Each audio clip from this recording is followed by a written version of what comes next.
দুবরাজপুর ব্লকের লক্ষ্মীনারায়ণপুর অঞ্চলের ঘাটগোপালপুর গ্রামে গতকাল সন্ধ্যায় 25টি পরিবার বিজেপি ছেড়ে তৃণমূলে যোগদান করে। আর তার 24 ঘন্টা কাটতে না কাটতে এবার দুবরাজপুর পৌরসভার 3 নম্বর ওয়ার্ডের 55 জন তৃণমূল কর্মী বিজেপিতে যোগদান করলেন। তাঁদের মধ্যে প্রায় নতুন ভোটার ছিলেন, তাঁদের মধ্যে দু একজন ভর্সিয়ান ভোটার ছিলেন। বৃহস্পতিবার দুবরাজপুরের ধর্মশালায় তাদের হাতে দলীয় পতাকা তুলে দেন বিজেপির জেলা সভাপতি ধ্রুব সাহা।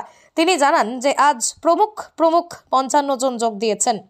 আপনারা জানেন দুবরাজপুরে যেভাবে তৃণমূলের সন্ত্রাস অত্যাচার ভয় তাকে উপেক্ষা করে নতুন ভোটাররা যেভাবে এসছে আমরা অভিভূত এবং আপ্লুত।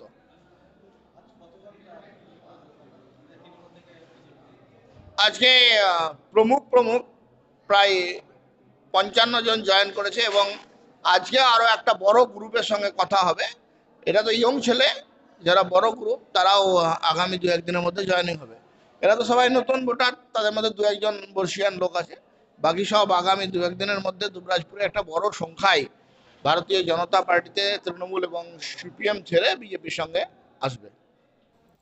গতকাল লক্ষ্মীনারায়ণপুর অঞ্চলের ঘাটগোপালপুরে বিজেপি ছেড়ে তৃণমূলে যোগদান প্রসঙ্গে বলেন, তারা কোনোদিনই বিজেপিতে ছিলেন না, তৃণমূলেই ছিলেন। বিজেপিতে এমন কেউ নেই যে এই সময় তৃণমূলে যাবে। তৃণমূল হচ্ছে ফুটো নৌকা, বুদ্ধিমান ব্যক্তি কেউ ফুটো নৌকায় চাপে না।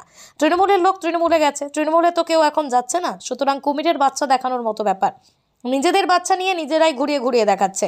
ওরা কোনোদিন বিজেপিতে ছিল না, তৃণমূলেই ছিল। বিজেপি থেকে কোনো আরবাসীন এরকম নাই যে তৃণমূলে এই মুহূর্তে যাবে। তৃণমূল ফুটো নৌকা, বুদ্ধিমান ব্যক্তি কেউ ফুটো নৌকাতে চাপে না। সুতরাং ওখানে আপনাদের কাছে যেটা খবর এসছে এটা ভুল খবর। তৃণমূলের লোক তৃণমূলে গেছে, তৃণমূলে তখন কেউ যাচ্ছে না।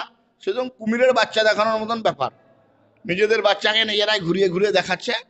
ওইসব ঘুরিয়ে দেখিয়ে কোনো লাভ নাই। মোদিজির নেতৃত্বে ইসবার 400 পার। প্রসঙ্গত আজ দুবরাজপুর ধর্মশালায় নতুন ভোটারদের নিয়ে নবমতদাতা আয়োজন করা হয়, যে বিজেপির পক্ষ থেকে দেশের প্রধানমন্ত্রী নরেন্দ্র মোদী নতুন ভোটারদের উদ্দেশ্যে আজ বক্তব্য রেখেছেন। বীরভূমের 6 জায়গায় এই কর্মসূচি হয়েছে, যাতে প্রায় 3000 বিজেপির নতুন ভোটার অংশগ্রহণ করেছিলেন। এই কর্মসূচিতে অংশগ্রহণ করেছিলেন বিজেপির জেলা সভাপতি ধ্রুব সাহা, জেলা সাধারণ সম্পাদক টুটুর নন্দী, দুবরাজপুর ও শহর মণ্ডল সভাপতি করুণাময় মুখার্জি সহ আরও অনেকে।